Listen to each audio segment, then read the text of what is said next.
Bonsoir à tous, c'est un plaisir pour moi de vous retrouver. J'espère que vous avez passé un très bon week-end et que vous êtes fin prêts pour suivre nos émissions. Alors ce soir, nous partons du côté de la commune de Morne-à-l'Eau et puis nous ferons un petit tour au niveau de la communauté d'Aglo du Nord Grande-Terre, puisque en plateau avec moi, Jean Bardaille, maire de la commune de Morne-à-l'Eau, mais aussi président de la communauté d'Aglo du Nord Grande-Terre. Jean Bardaille, bonsoir et merci d'être avec nous. Bonsoir Mambrassé, bonsoir aux Mornaliennes et aux Mornaliens, bonsoir à la population du Nord Grande-Terre, mais bonsoir à la Guadeloupe en général.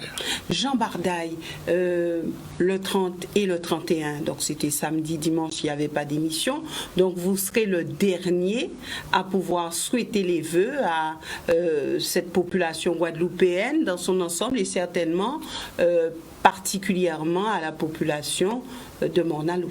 Bien sûr, je vous remercie, m'embrasser, de me permettre de présenter mes vœux les meilleurs à la population guadeloupéenne, mais aussi à ma population du Nord Grande-Terre et particulièrement à celle de Morne-à-l'Eau pour leur dire qu'il faut que nous préservions notre santé. Donc je leur souhaite beaucoup de santé, beaucoup de bonheur en même temps, mais de la réussite également dans leurs projets. Nous savons qu'aujourd'hui nous vivons un instant particulier avec la crise sanitaire. Cependant, la confiance doit régner. L'optimisme doit être de mise. Et j'espère que les Guadeloupéens ne vont pas baisser les bras. Nous sommes un peuple de combat. Nous allons pouvoir résister jusqu'à ce que les jours meilleurs reviennent. En tout cas, bonne année à tous ceux qui me regardent ce soir, à tous ceux qui ne m'entendent pas également, à eux, à leur famille, à tous ceux qu'ils aiment. On a besoin d'être ensemble, on a besoin de réconfort, on a besoin de solidarité dans ce pays-là. Voilà mes vœux pour la Guadeloupe.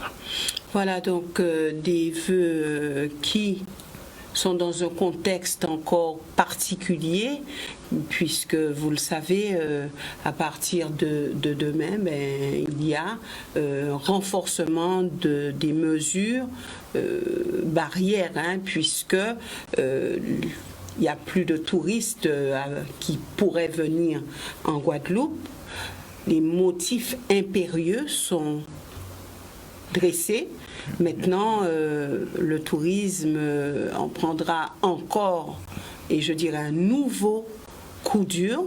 Alors, votre commune, c'est une commune pas trop touristique, on va dire, mais est-ce que pour vous, c'est quand même très dur, ces mesures qui sont prises? Vous savez, quand on parle d'économie, je crois qu'il faut entendre cela pour tout le pays de Guadeloupe. Et j'estime qu'aujourd'hui, c'est toute la Guadeloupe qui subit cette pression. C'est toute la Guadeloupe qui connaît des problèmes quant au développement économique par rapport à cette crise sanitaire qui frappe partout. Le tourisme en premier lieu, parce que, comme vous le dites, à partir de demain, on doit se déplacer pour des motifs impérieux. Donc, et puis depuis près d'une année, il faut le dire aussi, il faut se le rappeler, les gens ne viennent pas comme d'habitude en Guadeloupe, les touristes ne viennent pas comme à leur habitude, donc... Mais ça avait repris. Ça avait repris, mais pas trop. Il y a eu cette vague qu'on a connue ces derniers temps. Pour la fin de l'année 2020. Voilà, mais ça ne permet pas de rééquilibrer l'économie guadeloupéenne. Ça ne permet pas de fonder de véritables espoirs. J'estime qu'il faut résoudre le problème de la crise sanitaire. Et ce n'est que sur le plan médical que l'on pourra véritablement trouver la solution, je l'estime. Est-ce que la solution n'est pas déjà trouvée avec ce vaccin ? Oui, en quelque sorte, vous savez, ce n'est pas la première pandémie que le monde connaîtrait. Il y a eu la lèpre, il y a eu toutes sortes de choses. Cependant, il y a eu la grippe espagnole. Cependant, il faudra un temps pour que le vaccin agisse effectivement. Vous savez, à travers les débats que nous entendons sur les médias, les scientifiques qui se battent un petit peu concernant les mesures les plus avantageuses, les mesures les plus précautionneuses, les mesures les plus durables, les plus efficaces, eh bien, il n'y a pas encore de stabilité à ce niveau-là. Je crois que l'on est en train encore de chercher. Mais vous savez, ce qui est terrible dans cette affaire-là, c'est que ce virus qu'on ne voit pas met le monde à genoux. Il nous faut aujourd'hui être solidaires, être humbles. Je crois que c'est là aussi, et puis adopter un comportement qui nous permet de résister, un comportement qui nous permet de ne pas tomber malade, quoique, vous savez, si on doit l'être, on peut être n'importe où, ça arrive. Mais je souligne aujourd'hui, et je le dis aux Guadeloupéens, prenons les précautions d'usage, mettons en pratique les mesures barrières, essayons de nous protéger,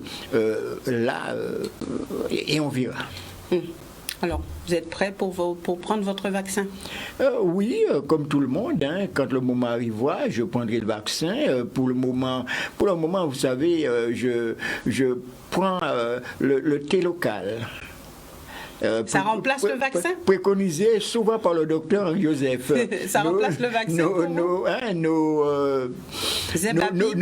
Nos plantes locales, herbe à pic, bradène, citronnelle, armoise, il y en a ici, armoise, et tout ce que je suis un homme de la campagne, vous le savez, Mornalo c'est une commune rurale, donc je connais à peu près les plantes qui nous environnent, et mes parents faisaient du thé, et puis je crois très sincèrement que ça permet une certaine protection, nous renforcer notre immunité et puis nous permet aussi de résister au vaccin. Donc je conseille aux gens de prendre du thé local. Je ne suis pas médecin, mais je le dis. Voilà, c'est dit.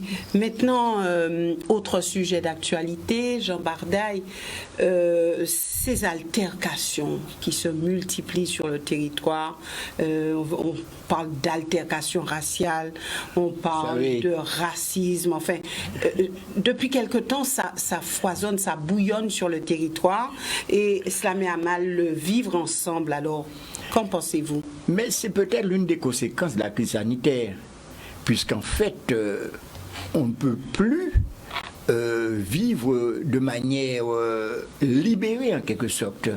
Il faut être confiné, il ne faut pas se retrouver en famille, on ne peut pas embrasser sa mère, on ne peut pas embrasser sa femme, on ne peut pas embrasser ses enfants. Vous savez... Vous pensez que les gens n'embrassent pas leurs femmes? Vous savez, peut-être en mettant un masque. Je ne sais pas, en prenant les précautions d'usage en tout cas. Mais la vie est devenue quand même difficile, il faut le dire. Nous avons trop de contraintes, et puis il faut dire que cela met les gens à mal. Il faut le dire, donc les relations deviennent difficiles quand les agents des collectivités, même les agents du privé aussi, on doit travailler en visioconférence, c'est le télétravail, devant un écran pendant toute la journée, cela porte à la tête également quelquefois, et puis les gens peuvent en avoir marre, et c'est la crise, c'est le burn-out, c'est la dépression, ça peut conduire à tout. C'est pourquoi vivement on devrait trouver la solution, très sincèrement. Pour vous, il faut trouver vraiment une solution à cela? Mais bien sûr, et ce n'est pas que chez nous, en Guadeloupe, c'est partout. Et qui peut trouver la solution surtout? Est-ce que les élus peuvent, eux, porter leur contribution pour que les choses aillent mieux? Oui, les élus ont leur mot à dire, mais ils ont aussi leurs limites. Aujourd'hui, nous sommes en face d'un virus qui demande surtout l'appréciation scientifique des scientifiques. Et même à ce niveau-là et dans ce domaine-là, on sent qu'il y a de la tribulation, qu'il y a quelquefois de la confusion, il y a des propositions, elles sont diverses ces propositions. Il n'y a pas encore de voie commune. Donc on attend, on espère, et puis voilà la situation telle que je la consens. Et puis ce virus, c'est à travers le monde. Aujourd'hui, on vous parle de variants sud-africains, de variants anglais, de variants brésiliens. Donc peut-être demain un variant guadeloupéen. C'est vous dire comment. Personne ne sait où donner la tête. Et comme comme je vous le dis, c'est un phénomène que nous vivons en vrai, en live, et puis c'est un phénomène terrible pour le monde entier, pour l'humanité, et cela a des conséquences terribles et sur le plan relationnel, sur le plan humain, sur le plan sanitaire, mais aussi et beaucoup sur le plan économique. Comment faire face? Comment faire face? Comme je vous l'ai dit, c'est la solidarité, c'est la patience, c'est l'effort et c'est essayer d'être là et de faire en sorte que la société fonctionne. C'est que la société, malgré cela, nous sentons déjà quand même que les contraintes, les pressions, tout cela fait que notre société, la société mondiale en quelque sorte, est en train de balbutier. Personne ne sait quelle décision prendre définitivement, même le gouvernement à son niveau. Nous le sentons, nous le savons. Nous estimons qu'on n'a pas parlé de confinement, on a parlé d'autres mesures, mais le gouvernement lui-même ne sait où donner la tête. On entend une décision aujourd'hui, demain ce sera une autre, des complications, etc. Voilà. Maintenant, vous êtes le président de la communauté d'agglo du Nord Grande Terre, avec d'autres, vous avez discuté, vous avez réfléchi sur cette problématique de l'eau. Alors, SMO, SIAG, on a vu les allées et venues que ça a suscité. Oui. La voie législative paraît être aujourd'hui privilégiée. Est-ce un constat d'échec pour vous, élus? Pas du tout. Pas du tout. À travers les propositions que nous avons faites, s'agissant des présidents de PCI, de communauté d'agglo, s'agissant du président de région, de la présidente du département, mais aussi du président du SIAG, nous avons quand même montré qu'on peut faire des efforts en Guadeloupe, qu'on peut se mettre autour d'une table afin de faire des propositions au gouvernement pour régler un problème local qui dure depuis trop longtemps. Et le gouvernement a voulu privilégier la voie législative, donc c'est son choix. Mais nous disons qu'à travers notre proposition, on pouvait atteindre le but fixé, qui est de rétablir en Guadeloupe une certaine sérénité chez les Guadeloupéens concernant le problème de l'eau, pour rétablir la confiance, mais pour permettre aussi une meilleure gestion de l'eau en Guadeloupe quant à l'assainissement et à la production et aussi à la distribution. Le gouvernement dit, mais vous élus, vous n'avez pas pu vous mettre ensemble, maintenant nous prenons la main. Bon, c'est un choix gouvernemental. Cette proposition de loi est portée par deux Guadeloupéens. Bon, chacun peut penser ce qu'il veut, mais pour moi, la voie législative, c'est aussi une voie qui peut permettre d'aboutir et qui peut permettre d'arriver à une solution pérenne. C'est ce que nous sommes en train de rechercher, la juste voie pour régler ce problème de l'eau. Nous savons très bien que l'économie est pendante de l'eau, le sanitaire également. Donc le moment est venu pour que ensemble nous puissions trouver la solution s'agissant de l'eau. C'est toute une question de mutualisation, c'est toute une question de philosophie concernant le fonctionnement du pays Guadeloupe. Donc aujourd'hui c'est l'eau, il faut trouver la solution. C'est le déchet pour lequel on est en train de mettre en place des solutions. C'est le problème du transport pour lequel la région travaille sur un programme commun à toutes les communautés d'agglo et la région qui sont deux autorités organisatrices de la mobilité. Donc il faut aujourd'hui mutualiser, il faut se mettre ensemble. Nous sommes un petit pays de 369 000 habitants, puisque notre population est en train de baisser, ce qui est aussi inquiétant. Donc le moment est venu pour travailler ensemble et pour avoir les mêmes objectifs dans ce pays-là. Quelle doit être la place des associations des usagers de l'eau au sein de cette structure unique, puisqu'on a vu qu'il y a un mécontentement au niveau des représentants de ces ce que associations. ce que la loi prévoit, je crois qu'ils ont cette association à sa place.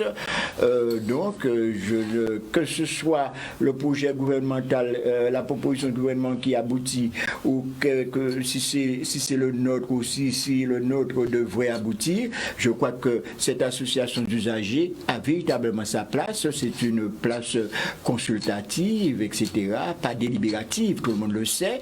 Donc, comme dans toutes les instances, il faut tenir compte des usagers. Et puis, voilà, je n'y vois aucun inconvénient.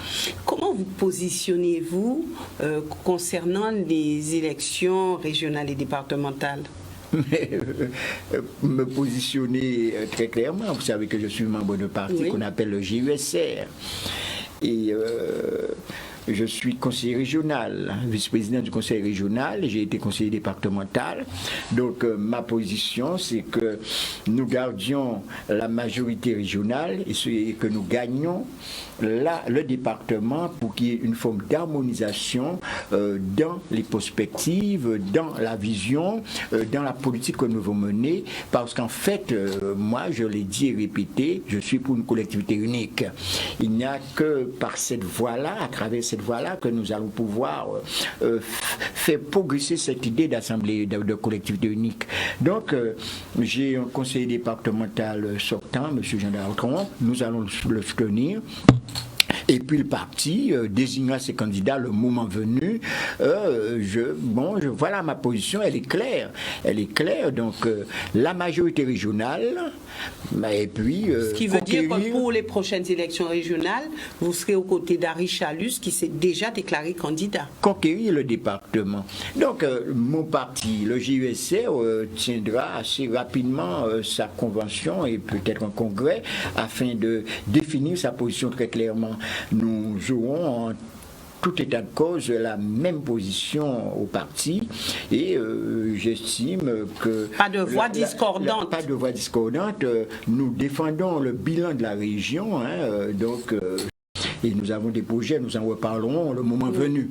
Quant à nos relations avec les autres EPCI, que ce soit la CAR, le Sud-Basse-Terre ou encore le Nord-Basse-Terre, mais aucun problème. Vous êtes un homme de consensus? Il faut être de consensus en Guadeloupe. Pourquoi se déchirer? Pourquoi se battre? Quand tous nous sommes appelés à subir les mêmes problèmes, à connaître les mêmes problèmes de ce pays-là, ce sont des problèmes récurrents que nous connaissons. Le moment est venu pour qu'il y ait consensus, pour que nous puissions nous comprendre, même s'il y a quelques différences quant à la manière d'aborder les choses, quant aux idées politiques, mais je crois plus que jamais que la Guadeloupe doit être solidaire, que nous devons nous réunir pour permettre plus d'espoir à cette population qui attend beaucoup des élus. La confiance doit être le nœud de notre action. Merci Jean Bardaille d'être venu sur ce plateau. Merci aussi à vous téléspectateurs de nous avoir suivis. Nous nous retrouvons demain pour notre émission Que les choses soient dites avec une thématique très importante. Je sais que vous êtes nombreux à attendre ce moment.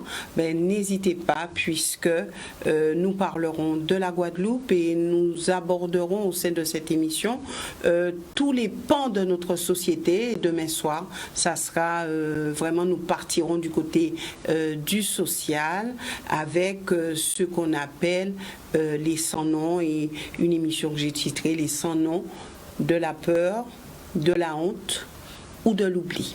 Voilà pour la thématique de demain. Excellente soirée à tous.